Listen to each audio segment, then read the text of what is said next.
صاحب آپ نے گفتگو کے دوران جیسا کہ حضرت کا شعر کا ذکر کیا آپ نے، تو زندہ ہے واللہ، تو یقیناً اہل سنت کا تو یہ عقیدہ ہے کہ نبی کریم صلی اللہ علیہ وسلم حیات ہیں، اور پھر آپ نے امام کا شعر پڑھا تو زندہ ہے واللہ، یعنی قسم کھا کر امام فرما رہے ہیں۔ تو حضرت یہ ارشاد فرمایا کہ اگر تو نبی زندہ ہیں اور یقیناً ہیں تو زندہ کو تو کوئی دفن نہیں کرتا۔ لوگ یہ کہتے ہیں کہ بھئی صحابہ نے پھر تدفین کیوں کی نبی کریم صلی اللہ علیہ وسلم کی، یہ ایسی ایسی باتیں ان کے ذہنوں میں آ رہی ہوتی ہیں حضرت۔ پہلے تو ان کے آنے پر مجھے حیرت ہو رہی ہے کہ ایسی باتیں ذہنوں میں آ رہی ہیں وہ بھی اپنے نبی کے لیے، اب آ ہی گئی ہے تو میں چاہوں گا کہ جواب بھی دے کر ان کی تسلی کر دیں۔ میں نے ماشاءاللہ اس لیے کہا کہ حافظ طاہر بھی ماشاءاللہ اتنا ذہین و فتین بندہ ہے کہ یہ بال کی کھال اتارتا ہے۔ اللہ کریم آپ کو جزائے خیر دے۔ یہ بہت اچھا سوال کیا آپ نے، اور دور حاضر کی یہ ضرورت بھی ہے۔ مطلب یہ کہ نبی پاک اگر زندہ ہیں تو پھر صحابہ نے دفن کیوں کیا؟ میں نے کہا ساری چھوڑ دیں آپ، شہید زندہ ہوتا ہے؟ کہا بالکل۔ تو میں نے کہا جتنے کائنات میں شہید ہوئے دفن کیا کہ نہیں کیا؟ اس کا جواب دو مجھے، قرآن مجید دو جواب۔ قرآن مجید ہے نا، قرآن سے جواب دے دیا میں نے قرآن سے جواب۔ اب کوئی میدان میں نکل کے بات کرے، خدا کا خوف کرو یار، کیا کر رہے ہو تم لوگ؟ یعنی اتنا بغض کہ نبی پاک کے بارے میں یہ سارے سوالات کیے جا رہے، حالانکہ شہید کا رتبہ کم ہے اور نبی کا زیادہ ہے۔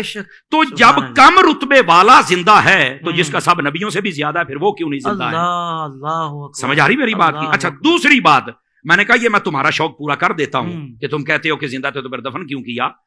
میں نے کہا جو مردہ ہوتا ہے نا اس کو آگ لگائی جاتی، کسی بھول میں نہ رہنا، اس بات کو نوٹ کیا جائے۔ جن کے مر جاتے ہیں وہ آگ لگاتے ہیں اپنے ہاتھوں سے، ہم جو دفن کرتے ہیں نا وہ زندہ سمجھ کے کرتے ہیں۔ کہتے ہیں مولانا وہ کیسے؟ سن لیجئے، اور یار مجھے بتاؤ اگر زندہ نہیں ہے تو قبر میں اٹھ کے سوالوں کے جواب کون دیتا ہے؟ بتاؤ نا مجھے۔ یہ صرف اتنی دیر تک ہی موت کا حکم ہے کہ جب تک سانسیں باندھے ہم نے قبر کے سپرد نہیں کر دیا، اللہ کی رحمت کے سپرد نہیں کر دیا۔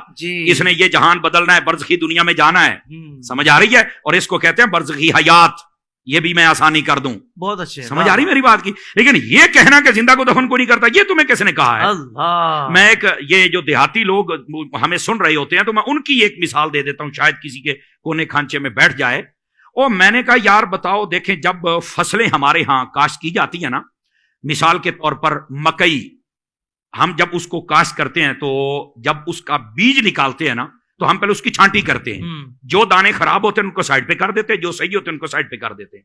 خراب دانوں کو ہماری بولی میں کہتے ہیں مرے مرے نے، تو کہتے ہیں مریا نو سٹ دے ہو، انہاں نو پورن دا کی فائدہ ہے؟ آ جڑے چنگے نے انہاں نو پورو، کچھ نکلے گا تے صحیح نا۔ اس کا مطلب ہے اگر یہ دیہاتی لاجک سے بھی دیکھا جائے نا تو زندہ کوئی دفن کیا جاتا ہے، مردے کو کوئی نہیں دفن کرتا ہے۔ سائنس سے لے کر دیہات، اور دیہات سے سائنس نے ہر زاویے سے ہم نے سمجھا دیا۔ دیکھیں نا ہم نے قرآن سے بات شروع کی ہے نا، ہم دائیں بائیں تو جا ہی نہیں سکتے۔ کیا کہنے۔ اور پھر یہ بھی ایک ویسے بھی بڑی عجیب و غریب، وہاں کیسے زندہ ہر طرف سے بند ہے؟ تو میں ان سے سادہ سوال کر لیتا ہوں، میں نے کہا بتاؤ یہ جو چوزا ہوتا ہے یہ انڈے سے 21 دن کے بعد نکلتا ہے؟ کہا بالکل۔